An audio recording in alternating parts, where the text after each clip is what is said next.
Today is Thursday. It is Tes Zayin Cheshvan Tavshin Ayin Tes. We are in Teres Menachem, Sefer Mamorim Tavshin Yud Gimel, in the Mamar of Shavuos. Yom Beis the Chag Shavuos Tavshin Yud Gimel, Vayedaber Gomer Anochi. We are on page Kuf Ayin Beis. We are up to Ois Vov, chapter 6, at the bottom of the page.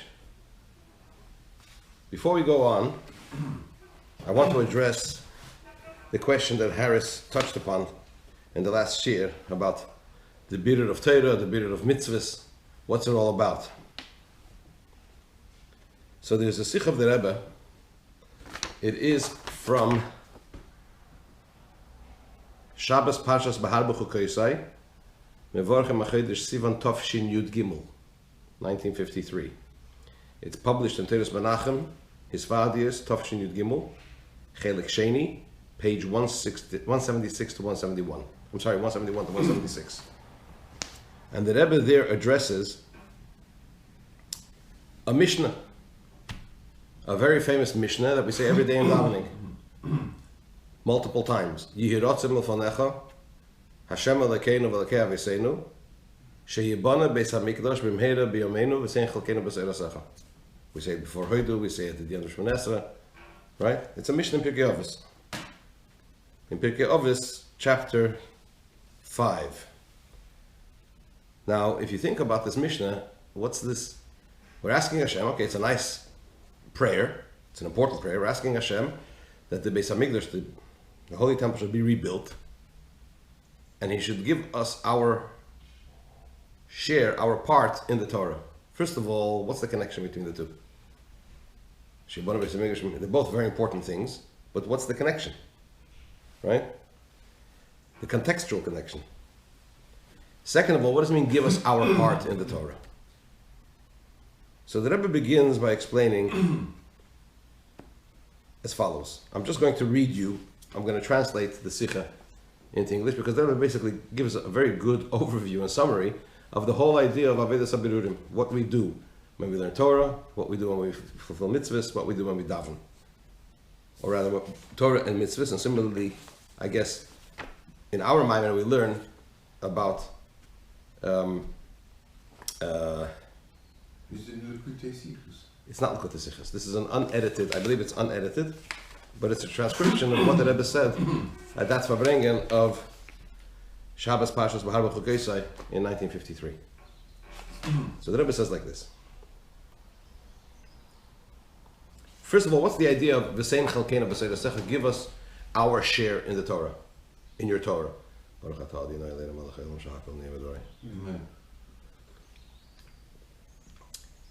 When we say the expression chalkeinu, our part, our share, our part of the Torah, this implies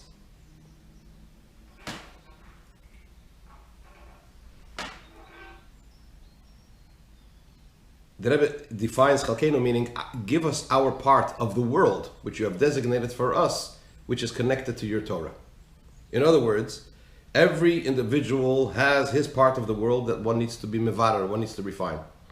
Right? The whole process of Avodas HaBirurim, serving Hashem through refinement, is to bring the world to its state of perfection, so that we can herald the time of Mashiach, which explains also the idea of Sheibana Beis Hamikdash, the rebuilding of the temple, and giving us our part in the Torah, as the Rebbe will explain. So every individual has his part in the world for which he is responsible, which is his mission. He's responsible to refine that, together with refining one's own body and one's own animal soul. This is the request, our request of Hashem, that we ask Hashem, V'sein chalkeinu b'seirasecha, that the refinement of our part in the world, chalkeinu, should be in a manner of refinement of Torah. What does refinement of Torah mean? So the Rebbe explains as follows. There is a difference between the manner in which Torah refines things and all other types of refinement. How? Generally, the idea of Avodas HaBirurim, Inyan HaBirurim, the idea of refinement is that we're talking about something that is made up of good and bad. It's good and bad is mixed into what we are refining, and we separate the good from the bad. The good we raise up to Kedusha, to holiness, and the bad we push away and we destroy. However, this manner of refinement is in the form of a battle, a war. Why? Because everything in the world has a nefesh, has a soul that gives it life. Everything, including even the inanimate, even domem, the lowest of the four categories, also has a life force that gives it life, as the Alter Rebbe explains in Shavuos Ve'emunah, in the second part of the Tanya. So the soul of that object resists the refinement because it does not want that any part of it should be pushed away, or even more so, to get lost, to be lost permanently. Therefore, the manner in which we engage with, what do you mean by that? It doesn't want to be pushed away. Because it gives sustenance to The one good and the bad. Correct. So it holds on to it. You mean so once the soul is refined, it no longer has a relation. That Once spark, the object is refined, that spark no longer has a relationship with the bad. with the bad is pushed away. So it doesn't want to lose. It doesn't want to lose that. Why? Because it gives life to it. So the way Hashem created the life process is such that it holds on to whatever it gives life to, and whatever is being given life to holds on to its soul. So the manner in which you separate, just like if you're talking about refining gold or metal, you've got to put it into a very, very hot furnace. It's a very, very what's the word? Forceful, powerful process which allows for that separation. Similarly, beruchnius in the spiritual sense, when we refine things, the things that we are refining resist the refinement. So the manner in which we engage with the object that we refine is in a manner of a battle. That's symbolized b'derech milchama, in a manner of battle. Now, in addition to refining, in addition to the battle that is that is necessary, insofar as the object with which we engage is concerned, there is also a battle necessary with the person himself to be able to refine that object. Why? The person has a nefesh habahamis, a nefesh habehemit, an animal soul. The animal soul lusts and desires undesirable things.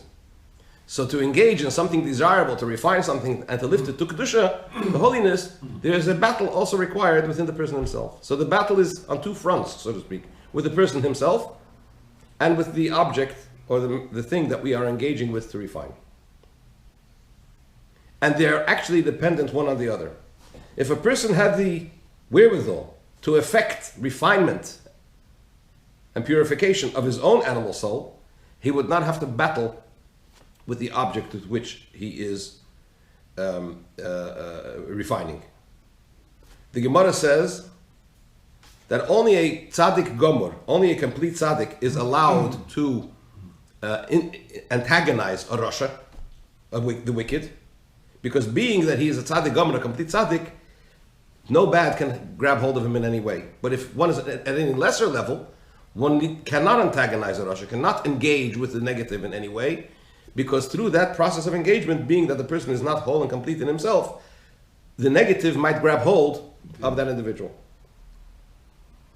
So this is the general idea of refinement in a manner of a battle, of a war. Right? Where the battle takes place within the person, and the battle is also with the thing that's being refined, as just explained. This includes birur, refinement through mitzvahs, right? The refinement of mitzvahs. For example, he says the mitzvah of tefillin, right? How do we make tefillin? We take the hide of an animal and we make it into tefillin.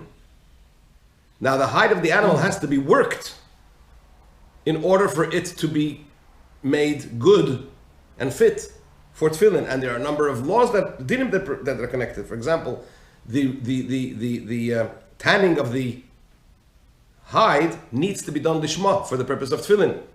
If it's not, then it's not fit to be used for tefillin.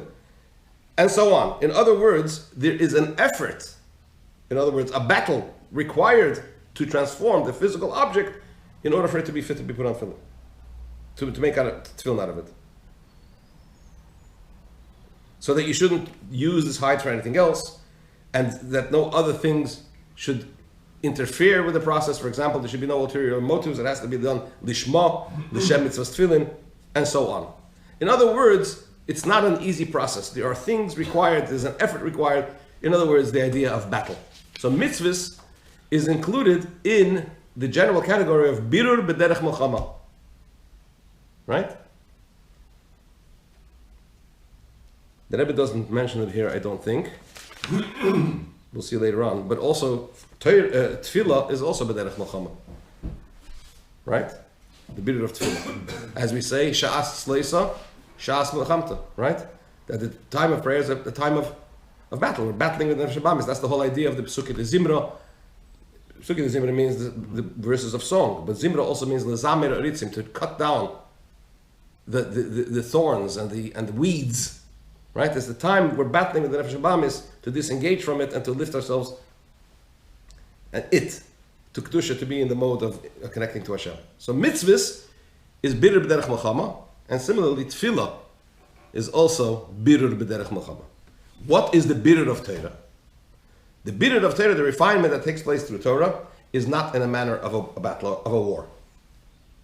Our sages say in Gittin, in the tractate of Gittin, Man Malki Rabbanan.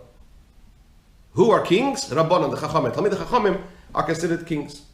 Those that engage in the study of Torah are kings. How does a king, if we use that metaphor, how does a king achieve what he would like to achieve? He doesn't involve himself with the actual situation. He remains in his palace. He gives out a decree. This is the way I would like it to be, and everything happens as he wishes, through his ministers, through his servants. In other words, the king doesn't have to be, is not afraid of anything, because he does not clothe himself in the condition, in the situation in which he is engaging, or rather, in which he's not engaging, which he's commanding. Similarly, when we talk about the refinement of Torah, we don't need to occupy ourselves, get involved with that which we are refining. All we need to do is to learn Torah and to paskin, to rule how things should be according to Torah. And according to this, that's how the refinement takes place in an automatic way. The refinement of Torah, the Rebbe is later going to bring a couple of examples of tzaddikim who actually achieved this. Like Rabbi Shimon Bar Yochai, Torah Imnosa, he learned all the time, and there was a discussion between Rabbi Shmuel and the two Tanoim. One said, how can a person work? Torah matahei, you have to sit in Torah all day. All your work will be done by others. You have nothing to fear. And then Rabbi Shmuel said, I think that's what Rabbi Shmuel said. And then other said, Harba osake Rabbi Shmuel v'loy also biyadam. Many did like him, but they didn't achieve it. Only the very few operate at that level permanently. Most of us have to work and engage in commerce and engage in the birur b'derech milchama, in the refinement in the manner of battle, and also learn Torah. The Rebbe is going to explain, though, that everybody has to have a taste or a little bit, at least, of the Torah type of birur as well. But let's go on. So therefore, why is it indeed, the Rebbe explains, that all the things that are, why is it that the birur of Torah, the refinement that takes place through Torah, is not in a manner of battle? It's in a removed type of way, and it happens automatically. Why is that? Because our sages say, Istakel ba'iraisa ubara alma. The Zohar says, Hashem looked into the Torah and created the world.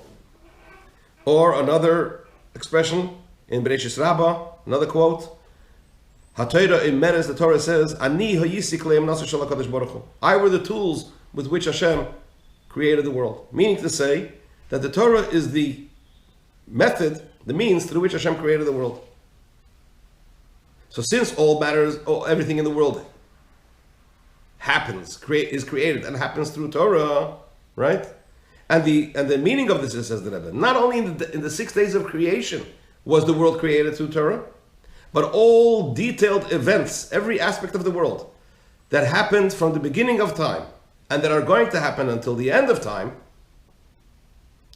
all happen through the Torah. And the Rebbe brings from a Maimer on the Tzemach Tzedek in one of the Hasidic discourses of the Tzemach Tzedek, he brings the story of the Baal Shem Tov. That the Baal Shem Tov was once learning Mishnayos, simple Mishnayos, he was learning the Mishnah.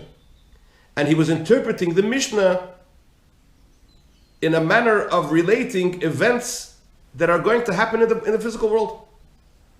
In the Mishnah, he saw the events that are going to happen in the world, the Gashmis, in the physical sense.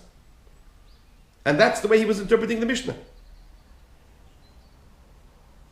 It's understood, says the Rebbe, if the Baal Shem Tov would have known these events from other sources, he would not have said them in the middle of learning Mishnayos. What's the point of saying them in the middle of learning the Mishnayos?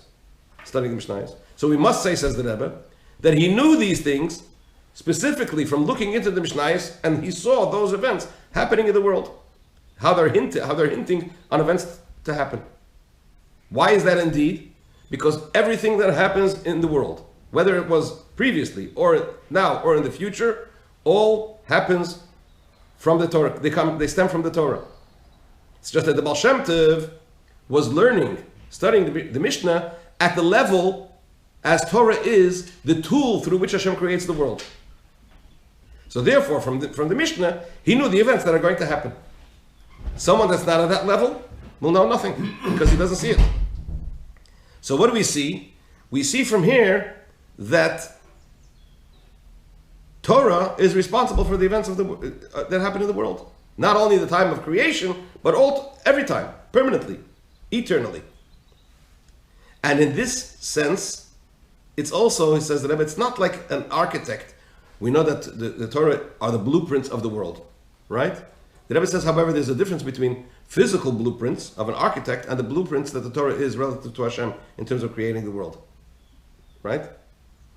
The Torah, normally when you have blueprints, you can't, the building is not constructed just by having the blueprints. You have the blueprints, and then you need to construct the world, the structure, the building. You have to find the bricks, and you have to find the mortar, and all the different objects, and you have to build it. So it's an effort. Torah, as the blueprint of creation, as soon as Hashem made the blueprints, immediately the world came into being. So there's no need for any effort whatsoever. That's the idea of V'sein chalkeinu b'seidosecha, says the Rebbe. So in other words, what's the point? That the birur of Torah, the refinement that takes place through Torah, is a peaceful one, a calm one, an automatic one. Right? So therefore, that's the request, V'sein chalkeinu b'seidosecha, give us our share in your Torah.